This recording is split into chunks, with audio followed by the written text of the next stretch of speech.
এই মুহূর্তে সবচেয়ে বড় খবর এইচডি লাইভ 24/7 এ। Tabuk ni bisingo aja tani saya kotor waktu bangka AGT Live 24/7. की सबसे बड़ी खबर।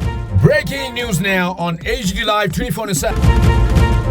রাজধানী আগরতলার মহারাজগঞ্জ বাজার আউটপোস্টের প্রচেষ্টায় উদ্ধার TR01AQ8450 এবং TR01AK9106 নম্বরের দুটি বাইক। সার্বিক বিষয়ে জানালেন মহারাজগঞ্জ বাজার আউটপোস্টের অফিসার ইনচার্জ দীপঙ্কর দেবনাথ। আমাদের কাছে একটা কেস হয় যে দুটো বাইক চুরি হয়েছিল আমাদের এরিয়াতেই। তো সেই বাইকগুলির চুরি হওয়াতে আমাদের পূর্ব থানাতে একটা কেস হয়। সেই কেসের ইনভেস্টিগেশন করি আমি, এবং ইনভেস্টিগেশন করে একটি পালসার 220 বাইক এবং একটি গ্ল্যামার বাইক উদ্ধার করি।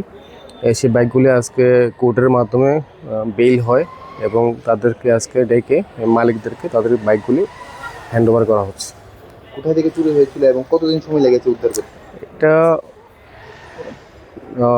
6 তারিখ চুরি হয়েছিল, এই মাসের 6 তারিখ চুরি হয়েছিল দুটো জায়গাতে। একটা হয়েছিল আপনার বটতলা থেকে, আর একটা হয়েছিল আমাদের ধলেশ্বর থেকে। দুটো বাইকই আমাদের উদ্ধার করা হয় এবং বাইকগুলি আজকে তাদের কাছে হ্যান্ড ওভার করা হচ্ছে। Report HD live 24/7।